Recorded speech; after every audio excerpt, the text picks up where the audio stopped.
Mic check real quick.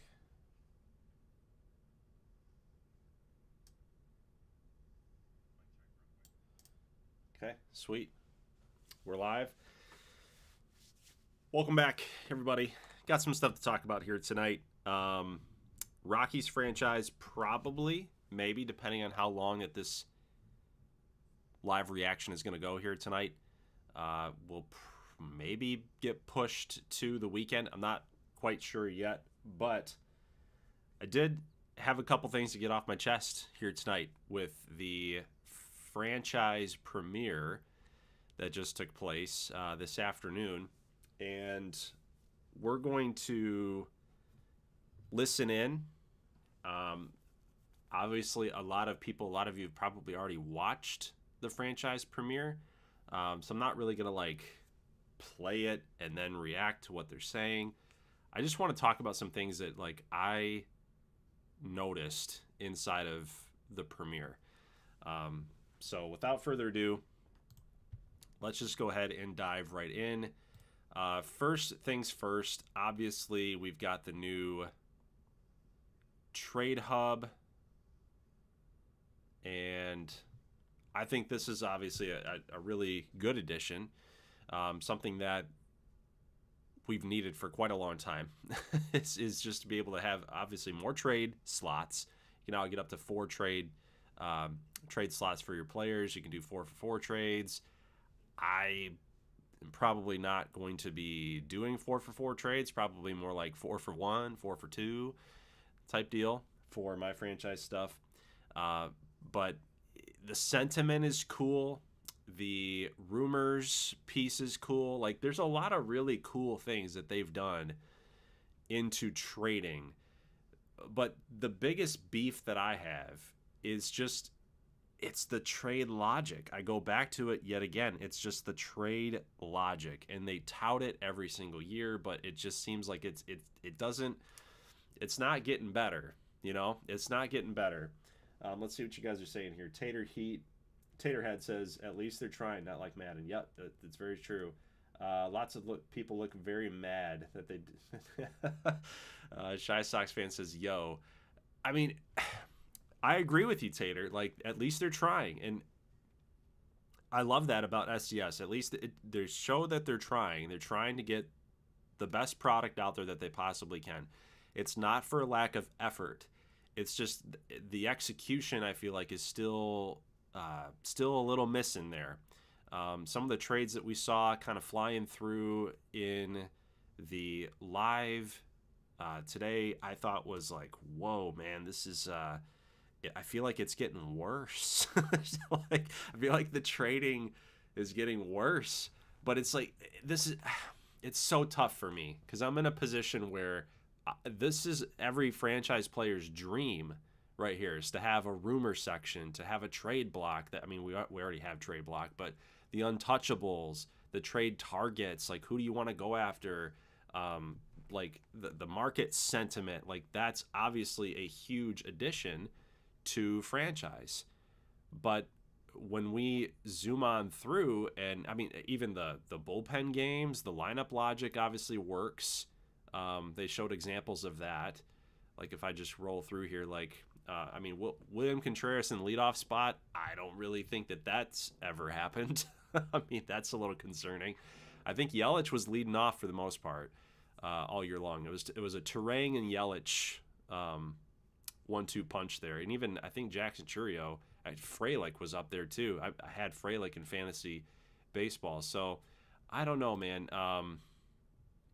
Bullpen game is huge. That was obviously pretty cool. But the trades that were going down, and I want to find one of them that really kind of caught my attention here.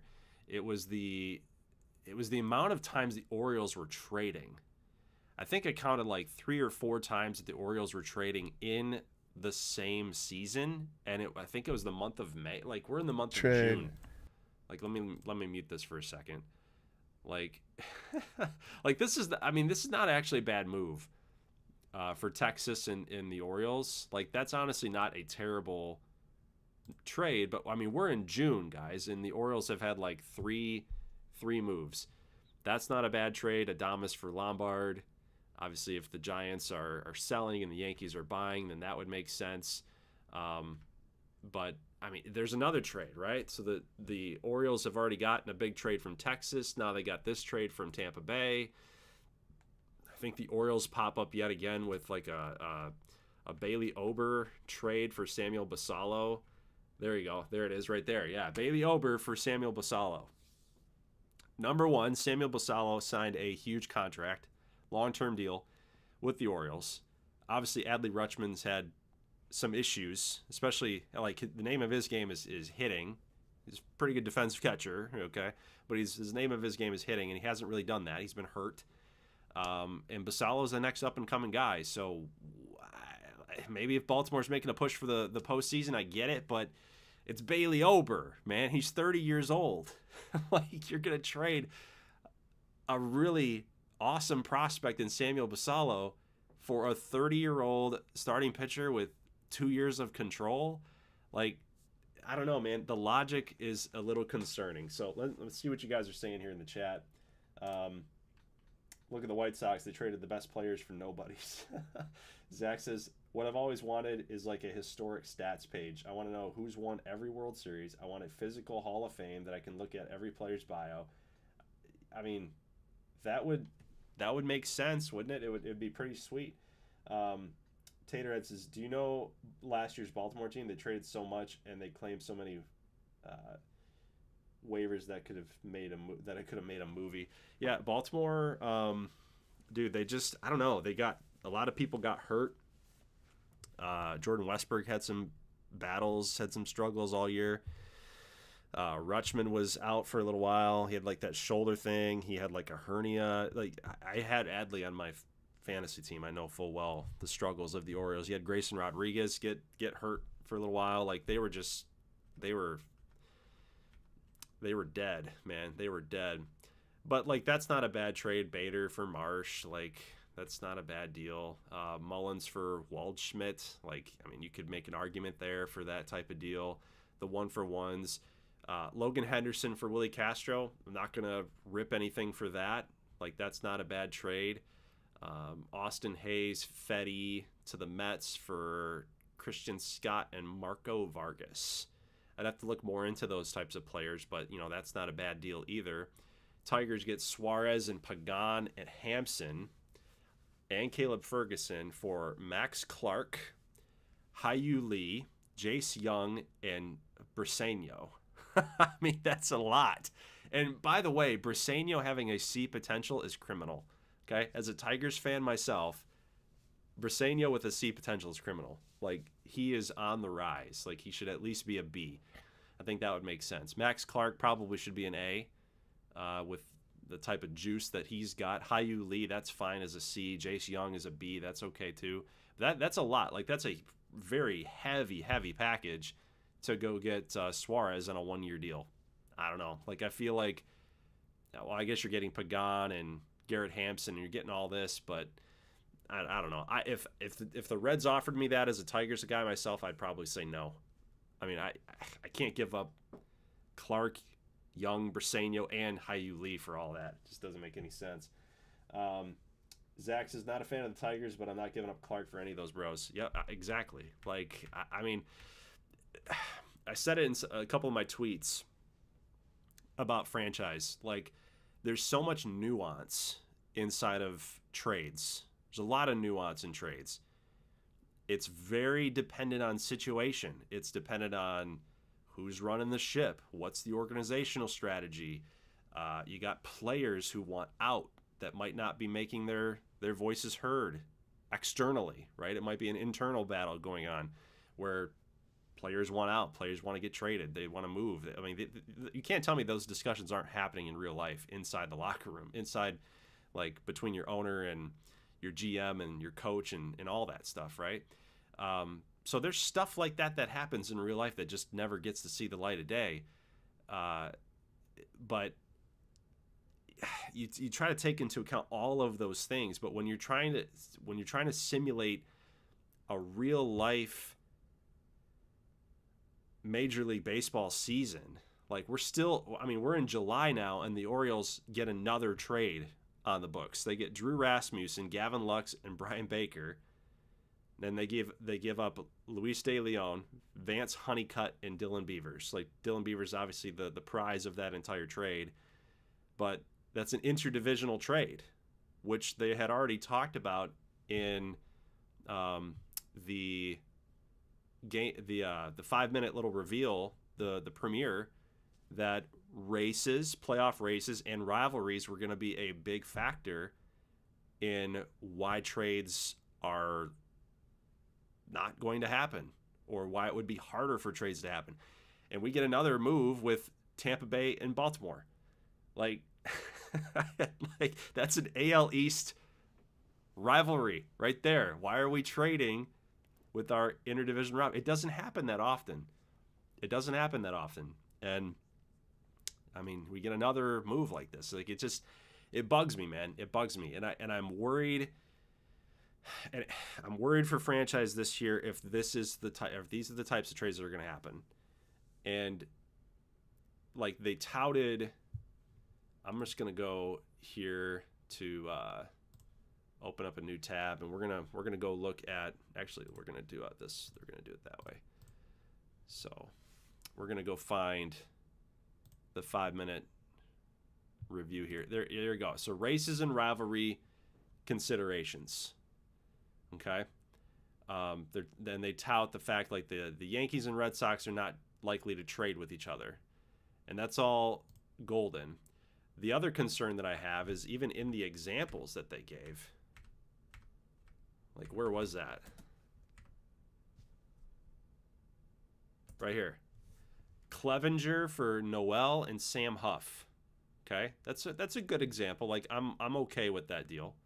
Not gonna rake the CPU over the coals over that one, but it's again a situation where we have Baltimore and Tampa Bay trading with one another, and then even in a live, where I mean this was pre-recorded, like they chose this to say, yeah, that's a good one, so let's pop that into the 5-minute reveal of all of our franchise updates. But then you get into the live, and then you get Tampa Bay and Baltimore trading with each other again. And how many times in this live did the Twins and the Orioles constantly make trades? So I don't know, man. They start throwing in all of these different variables into the game, which are cool in concept. The rivalry considerations, the playoff races, the market value, right, of certain positional players, right? The market sentiment that they just showcased. You throw in all of these different things and these ingredients into the mode, into the logic, and I feel like it's actually breaking the logic. I don't know. What do you guys think? I'm curious. Maybe Baltimore's bad, he says. Money man, I found Casa de la Rosa. Now I figure out which roster to do for what? I'm confused by that one there, Money man. Let's see. Think of what happened more often. Now because they want more young players. I've never given up my best prospect for a decent reliever rental. Even the Padres trading DeVries for Mason Miller made me pause. You can use period and comma to go frame by frame. Oh, okay. Good. Yeah, thanks, Coop, for that. Yeah, I don't know, guys. I don't know. I'm a little nervous about franchise this year. I don't know if just for example purposes that they went into this live and they turned up the trade slider all the way just so that they could actually get trades moving, and you could kind of see the trades flying through. Like maybe that's what they did. That's what I'm going to assume that they did. But I mean, here's another Orioles trade. Nate George and Zach Eflin going away for Gary Sanchez, McGill, and Rengifo. Like that's a lot of MLB ready players that the Orioles are acquiring. They're acquiring. And we're already, if they show it here, I'm sure that they'll have to back out at some point.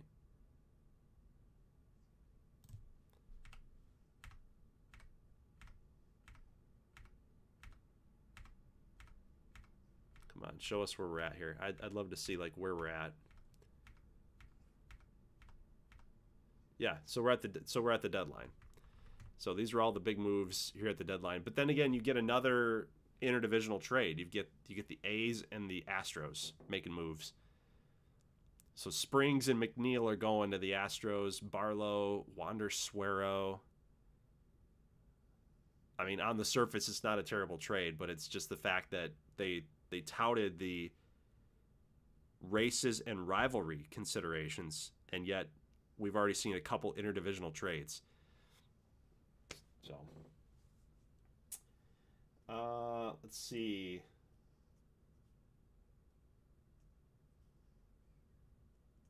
It looks like it's just going to be another year of 500 new animations and improved trade logic and nothing else.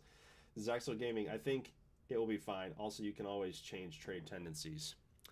Yeah, that's my hope. My hope is that the trade slider was all the way up so that they could show it off. That would be my hope. I'm holding out, but you know, a lot of people, including myself, were asking that. Actually, there I am right there. The amount of trades that are happening for the O's and in general is concerning. Like there were so many trades, and it doesn't happen. It just doesn't happen. The quantity, the final number of trades that have happened so far in this sim, it just doesn't happen, guys. Like you'll get movement for sure. You'll get a prospect here and there for a little, you know, bench bat veteran or reliever here and there for prospects, cash considerations, stuff like that. You'll see that type of stuff. Little tit for tat, nickel for nickel, you know, type of moves. But these are like major league quality players shifting teams all over the place. I bet you if we went back, it'd be kind of a boring thing to do on stream, but I bet you if we went back, there might be like 15 trades that have already happened.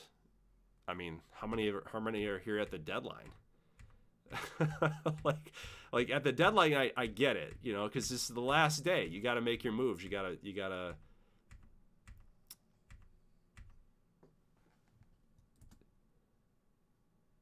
Let's count. All right, so we got 1. Twins are sellers. Okay, well, hold on. Isn't Esmeralyn Valdez like? Isn't he one of the top prospects in all of the Pirates organization? Pirates top prospects. Hold on. Let's find out. Coming soon. No, we want 2025.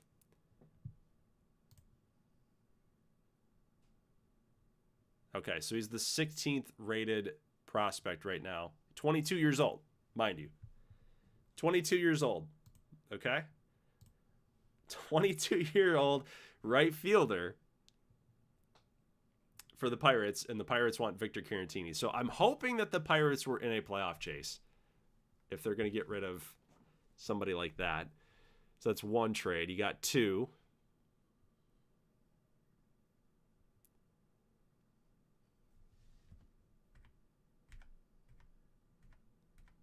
Three,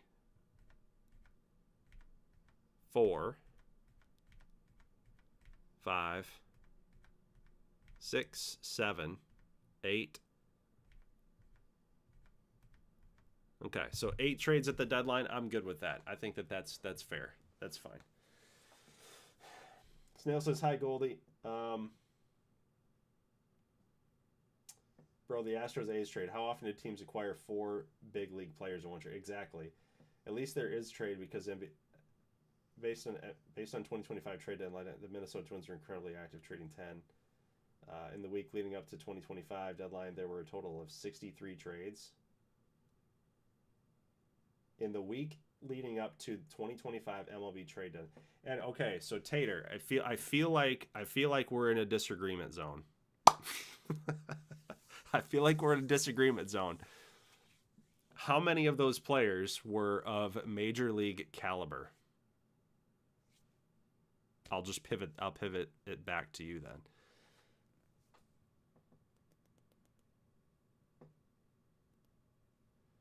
You know why there's a lot of Baltimore trades? Because he did them before the stream. I don't even know how that would work. How do you do the trades before the stream? He's simming right now. I don't know what you're talking about. He's simming the season right now.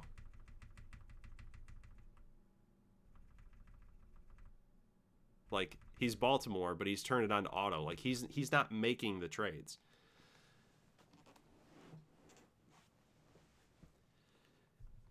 Okay, so you're saying that there were 63 trades.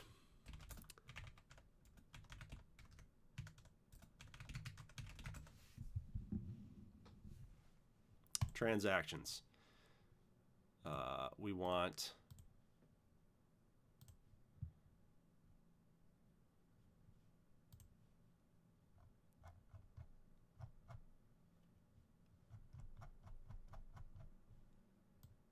I don't even know where you would find that.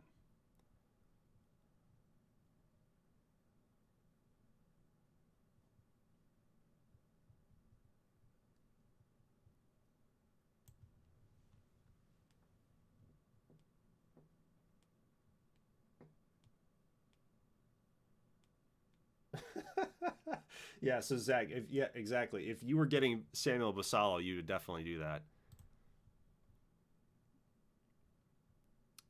2025 MLB trades and okay, let's do this. Well, we can't really count. Yeah, I guess we're gonna do that. So we're gonna say traded. Okay.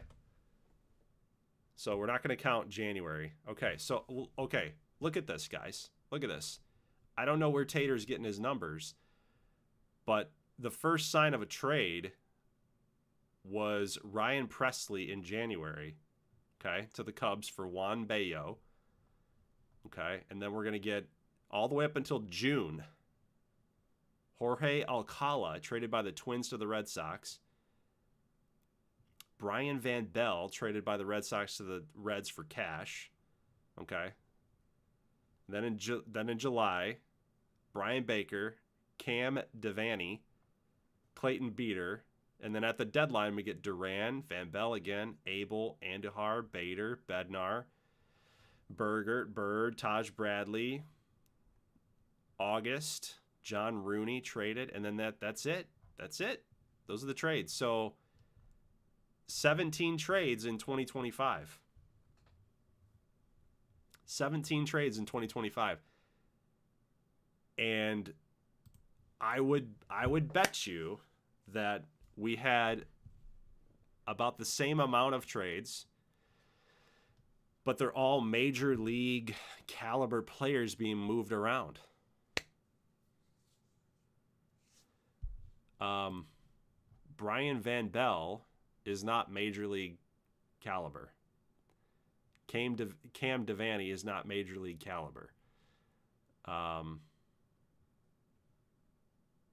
Clayton Beeter is probably not major league. Like, he's okay, but we're talking like the Miguel Andujars, Baders, and Durant. Like, we're talking about trade deadline types of players being moved around everywhere, all over the place. So that's where my concern is coming from. This looks to be just major league trades. There's about 100 minor league trades. Yeah, and that's fine. That's fine. But that's what I want to see in the show. Like, that's what I would want to see too. But these trades are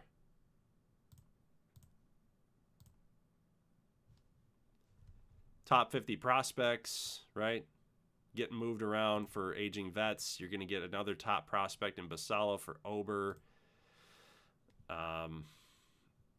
Again, like Ryan Waldschmidt for. I'm not going to rake the team over the coals over this one. Mullins for Waldschmidt. Not gonna do it. Like, I could see that happening. That's fine. But I don't know if we're gonna have a ton of movement. We need to see more minor league players getting traded, right? Because all of this movement, I think there may be about 20, maybe 15 trades throughout the whole sim here, maybe more. Actually, we're in April and we're already seeing trades. All right, so there's one. Puck for Long. Jacob Miller for Stevenson. There's two. Okay. Jacob Berry for Lamont Wade Jr. 3. DeGrom going to the Miami Marlins. Okay, so Texas Rangers are trading. They're doing a whole bunch of stuff. That was the first one that popped, and I'm like, whoa. I'm a little concerned here. And then the Marlins do another trade. Nathaniel Lowe. They're going to acquire Nathaniel Lowe. And it's May. It's May. Okay. Chapman, Henches, Fulmer for Aiden Miller. Jeffers, Sands, Altavia. A lot of trades, guys. A lot of trades going on here.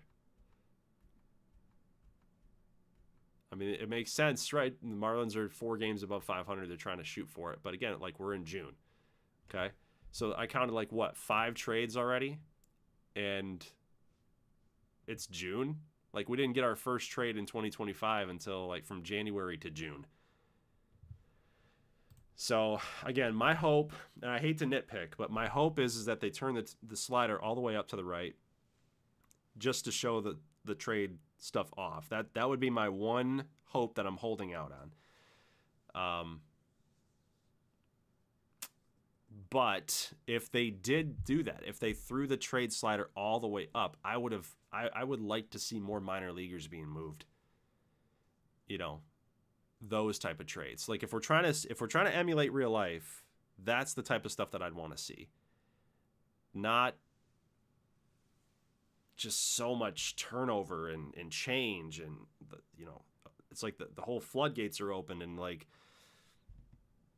I think Lamont Wade Jr. got traded twice in this save.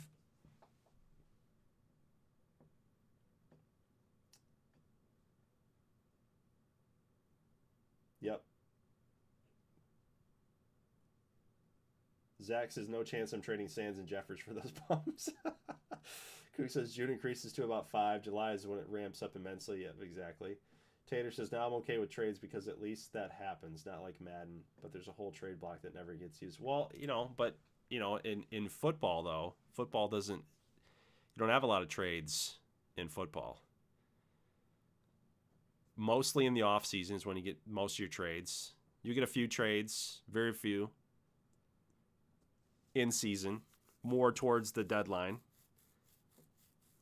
Might get like 1 or 2 in the very beginning of the year, just teams kind of shuffling some stuff around. At the deadline, you might get a couple, a little handful there. I wouldn't even say a handful, just very, very seldom. But a lot of movement in the offseason for sure in the NFL. But, yeah, I don't know. I think, didn't John Kenzie Noel get traded like a couple times? Yeah. I don't know, man. I have concerns. Let me just put it that way. I have concerns. I have a lot of concerns. But they're doing right by the community as far as like what they're adding, right? The rumors, the rumor mill, the trade block, little updates to the trade block. Obviously, the trade block's been around for years in the show, in franchise. But I do like the fog of war for trade rumors. That's pretty cool. Now, I mean, of course, all of this is going to have to turn into, hey, how does it work when it's actually put into practice? Like, it's really cool to talk about and see it, but when you get your hands on the game, how is it going to work? And from what they showed inside of this this feature premiere, I'm a little concerned at the number of trades that are happening, number one, and then the amount of major league caliber players that keep getting moved. That's the one big gripe that I would have right now. But I'm thankful for this team that they're listening to the feedback. They're listening to the community. They're wanting to make franchise as best as it possibly can be. And I think that these additions are steps in those directions in order for that to happen. I think the UI is cool for trade block. It gives you a lot of information there, right? It gives you all the statistics there. Like you can see Jock Peterson's down here, right? 17 at bats with 0 runs, 0 homers, 0 ribbies, though, is a little concerning. Might be because it's just demo in test, but the little marker there, right? So these are untouchables. TB would be your trade block, not tuberculosis. But it does give you up to 20. I saw that, right? You can put up to 20 people as your untouchables. You can put 20 people on your trade block.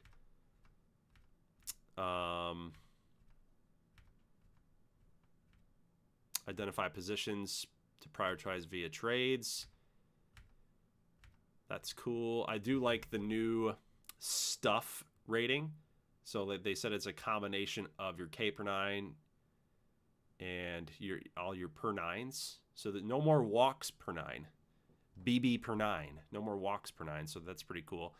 I like that. The usage percentage, that is an interesting addition as well. I would love to learn more about players that are being drafted, like through scouting. Do these for pitchers, does that auto populate, or do they give you a usage percentage, or is that something that just comes naturally? Like once they start getting into minor league games and start getting into major league games, does that usage percentage change? And then what happens when you change it? What happens if because you can go in and you can edit players. So what happens when you go into Jacob deGrom and you change, his 4-seam fastball to a 2-seam or something? I don't know why you would do that, but what happens if you change that completely? Is it because it's his primary, then he uses it still 46% of the time? I don't know. Is it based on effectiveness? Did pitchers fall in love with a certain percentage of that pitch because that's what their primary slot is? They have to throw it despite its ratings, and if it sucks, that's something that I'd want to know. But of course, the sentiment's cool. The positional markets, that's pretty cool. The bidding wars could lead to higher prices. I think there was another one that said if there's an overabundance of a certain position, then obviously that's gonna play a factor. You can add people to your targets for acquisition.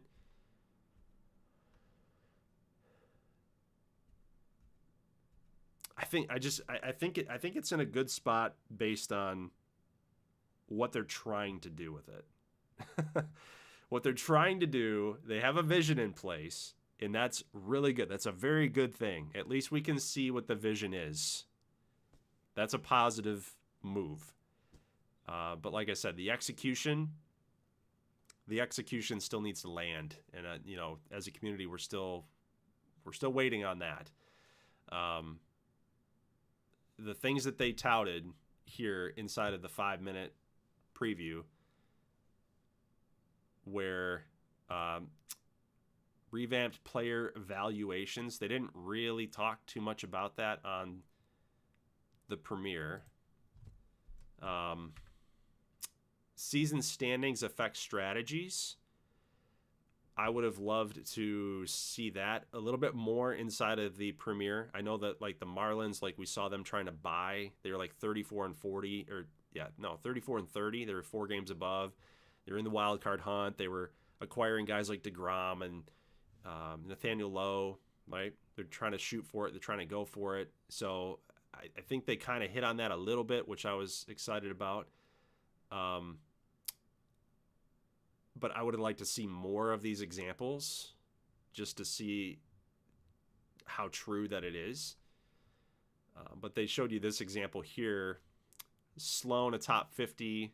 Montez, a top 50. Michael Arroyo, top 50. All 3 top 50 prospects for Mountcastle, Eflin, and Ward. But, again, we get more Orioles trades. So I don't know. I'm worried about The fact there might be some teams inside of your franchise that just might be like acquiring constantly all the time because of their roster makeup, the base roster that you take your franchise into, just how many prospects they have, right? What their needs are preset as. So I'm a little worried about some of this stuff, and until it gets into my hands, until I can test some things out, then I'll have, I guess, more feedback. But this is just my initial thoughts. I'm glad you guys are commenting here inside the live chat, talking about it a little bit. Snail says, we'll find out in game. I think some pitchers do that in real life. State's in the house. I think the frequency slider is still going to need to go below default. Yeah, I agree, man. I agree. I just wish for once a sports game would, at the default level, be the realistic setting. Right? And I'm glad that we have sliders to begin with. That way we can adjust however we want it to go. But man, dude, default should be the most realistic setting that you could get. And then if you want to change it, go at it. But the idea that we have to get it right, we got to move sliders around all over the place. The community's got to figure it out, and we just got to get it right. We got to move sliders constantly. Is I don't know, it bugs me a little bit. But then again, they say races and rivalry considerations, right? And I didn't see that in the live. I didn't see that. We had Tampa Bay trading with Baltimore. We had Houston trading with the A's. Market size impacts. They showed you one example here of that, where they were trying to get rid of Corey Seager for Rasmussen, and Rasmussen was on the trading block, but obviously Seager would be a perfect fit for them. Tampa Bay would be smart to do that trade, but they declined it because they're not looking for a veteran. And they actually showed it to you here at the very top. Rangers trade board, team is seeking prospects and young MLB. And the Rays, they're seeking prospects, young MLB, and then they've got the specific positions. So Seager didn't meet any of those requirements. He's also he's got a 6-year contract, 6 years remaining, 31 years old. Tampa Bay, obviously a great player for Corey Seager. And maybe you try to do this trade in 2025 and CPU says yes because it's Corey Seager. Like, we want a 94 overall shortstop. Like, give it to us. But it didn't fit their needs. So, I mean, at least this is happening, right? The screenshot says that it's something that's occurring in game, but in the live, we didn't see it. And that's what I'm worried about. The Red Sox get Corey Seager for Arias and Oviedo. Like, I don't know. I think maybe you would probably get a little bit more from the Red Sox for Corey Seager. You would see something like that in real life. So got some prime years left, but again, 6-year deal. That's a pretty long-term contract.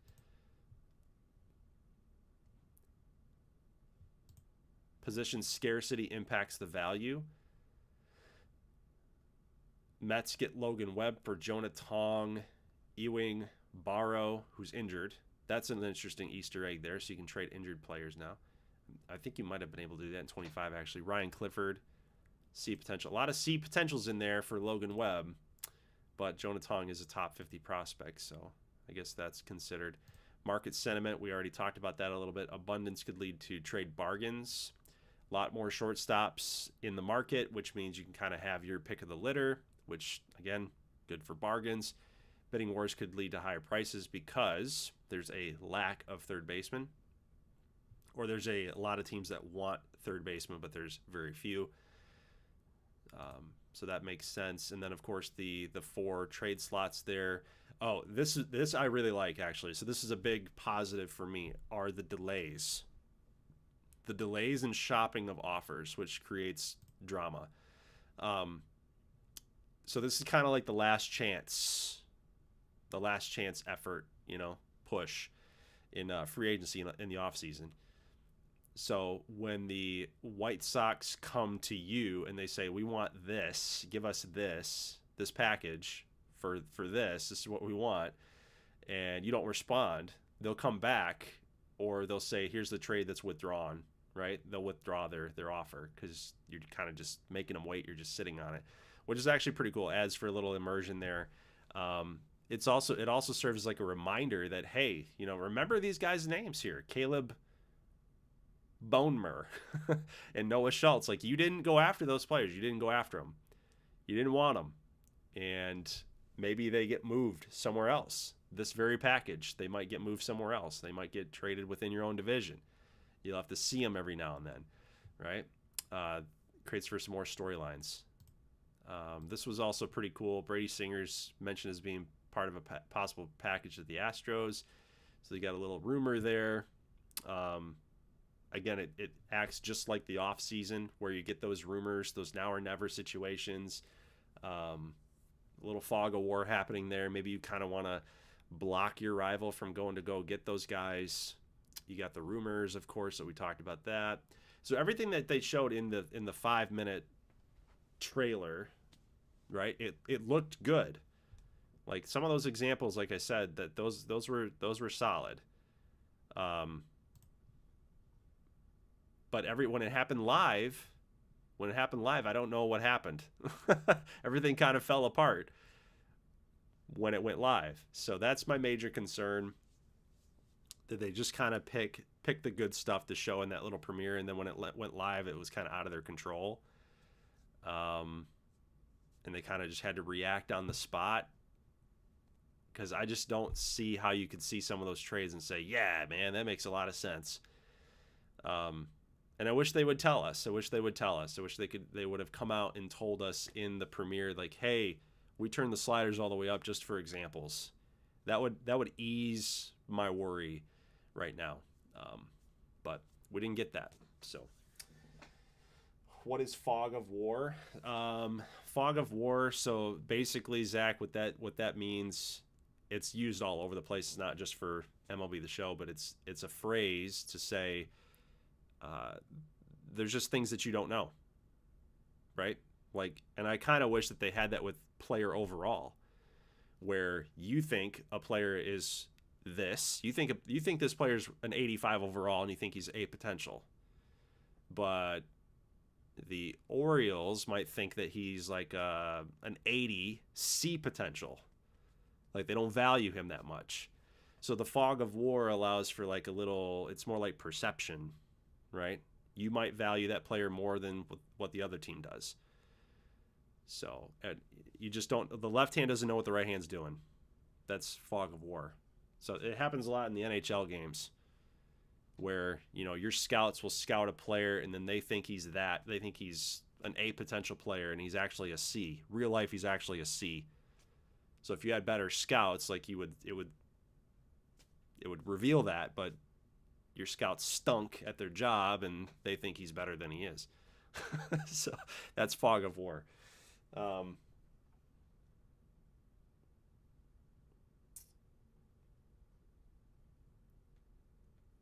Just reading your comments here.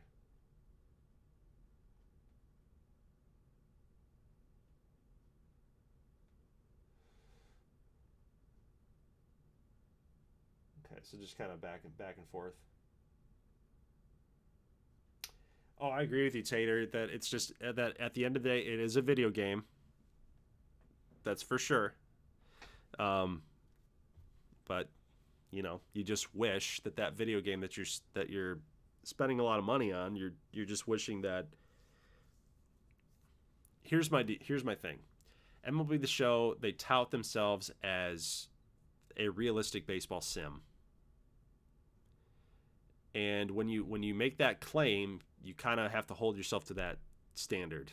And like, if I'm running through that and I'm looking at these trades that are popping through with my new logic system, I'm going to be thinking, man, I don't know.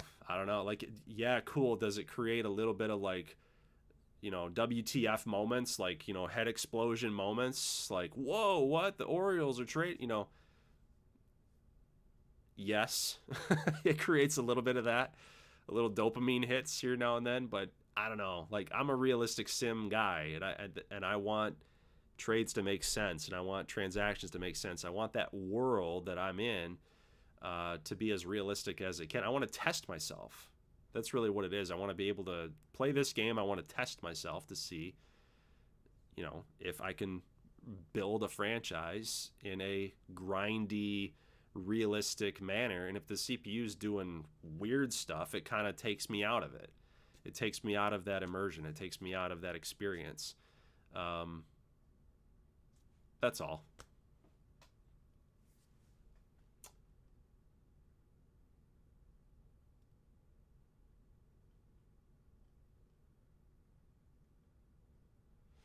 Well, I mean, that's mostly all I got, guys. So I just wanted to share my thoughts here. I didn't feel like making a big video about it. But just wanted to share my thoughts live here with you all. One cool thing that I will give the team credit for here, and again, like, I give the team credit for the things they're doing are really lining up with what the community is asking for. Like, I have to give them credit for that because I'm just scrolling through here. Hold on. There was something that they showed. It might have been at the very beginning. But I got to give them credit because there's obviously moves being made. And that's what I'm looking for. That's what I'm asking for. And I know that's what a lot of the community is asking for too. So I feel like I'm one with the community in that we need a little bit more.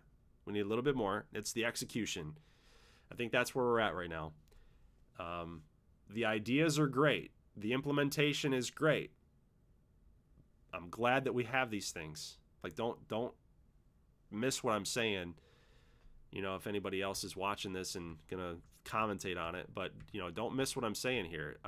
The things that they're adding into the game, I think it will add to the immersion. And if we can just refine it a little bit more, if we can execute on it, just execute on the idea a little bit more, a little bit better, I think we're going to be in a really, really good spot as a franchise community. But it takes time to get those things implemented. When they say that they added in market sentiment, when they say they added in a rumor mill, when they say they added in these things, and I mean, we're seeing it, it's there. Like, that took time in order to make happen.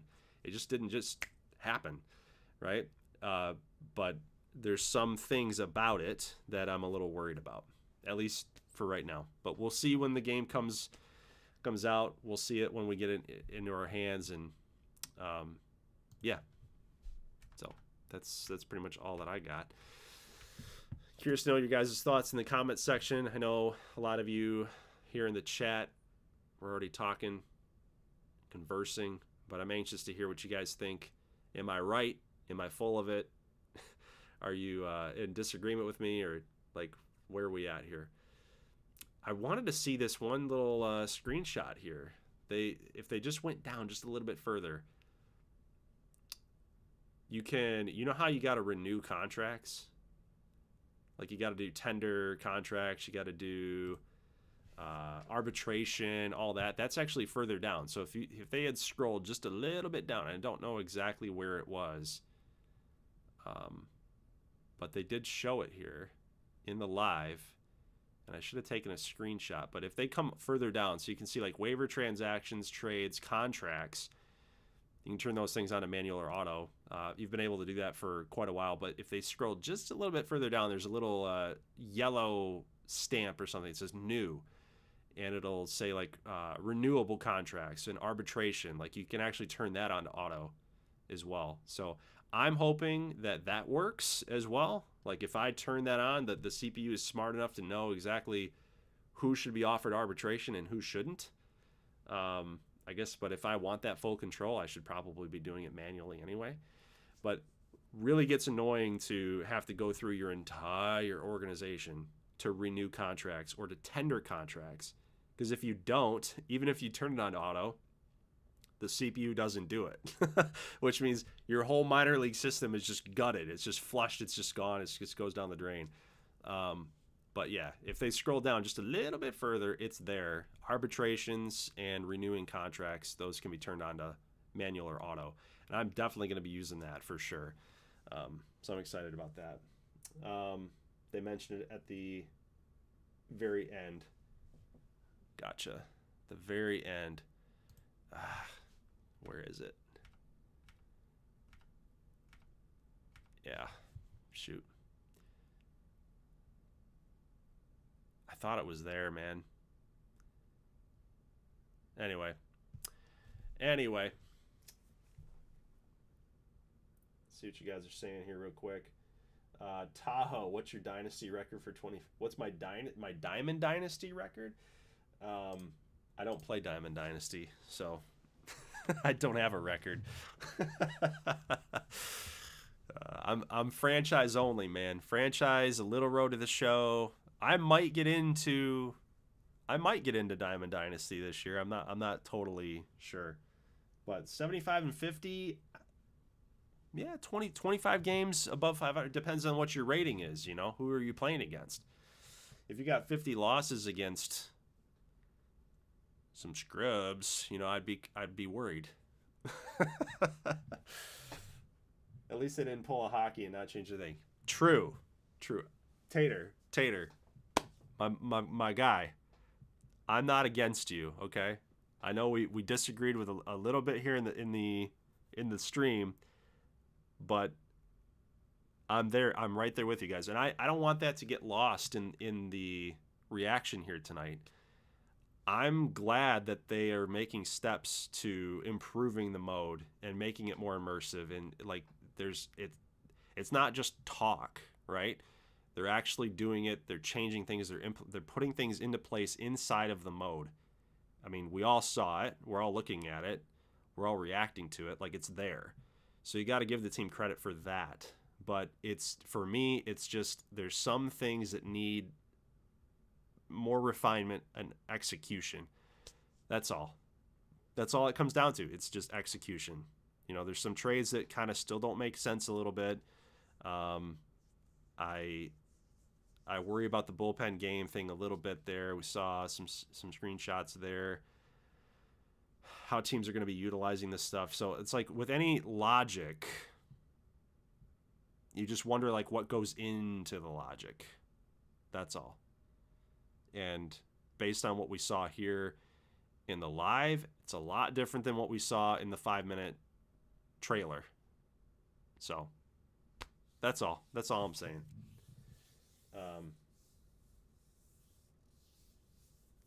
Anyway. All right, guys. So leave a like on the stream if you can. Appreciate it. Helps push this out in the algorithm. And I will catch you guys in the next one. Franchise vote, by the way. So we're going to go to the Gold Glover 9 channel here. So head on over to posts and come on down and give this a vote. We have 311 votes. 50% are voting for the Diamondbacks for the franchise team for 2026. The Twins actually won the last vote. So 35% to the teams listed here. So the Twins advanced to round number 2. And round 2 is here. We got 3 teams now. These are all teams that I've been interested in doing. Actually, all the teams I listed here, even in round 1, are teams that I wanted to do. But I saved the Marlins because I think that they'd be really cool to use this year. They've got a lot of young guys like Agustin Ramirez, Jacob Marcy, Xavier Edwards will be fun. Like the Marlins were definitely one of my teams that I wanted on that list. And then the D-backs are up there too, because I think they're in a fork in the road in their franchise, and I think that they'd be pretty fun to do. So I saved these 2 teams. I didn't have any room to put them in here on the round 1, so there's a big list of teams that I've been considering, and so I saved them for round 2. And the Twinkies are losing right now, 50% to 33. So if you really want the Twins, I would definitely be pushing for them a little harder. But anyway, top 2 teams here. The third team will be eliminated, and it looks like the Marlins, that's a pretty done deal. I think they're done. So it looks like the Twins and the D-backs are going to be the top 2 teams, which then I'm going to either do a wheel spin or I'm going to just make the decision on which team I'm taking into franchise for 26. So anyway, just wanted to throw that out there. Go to posts and leave your vote. So that's it, guys. Leave a like if you like this thing, and I will catch you in the next one for more MLB The Show talk or franchise content. It's all right here on the Gold Glover 9 channel. So I'll see you guys in the next one. As always, thanks for watching. Thanks for your feedback. Thanks for your input. Of course, put it in the comment section below. I'd love to read it and have a conversation with you. And we'll talk to you soon. Peace.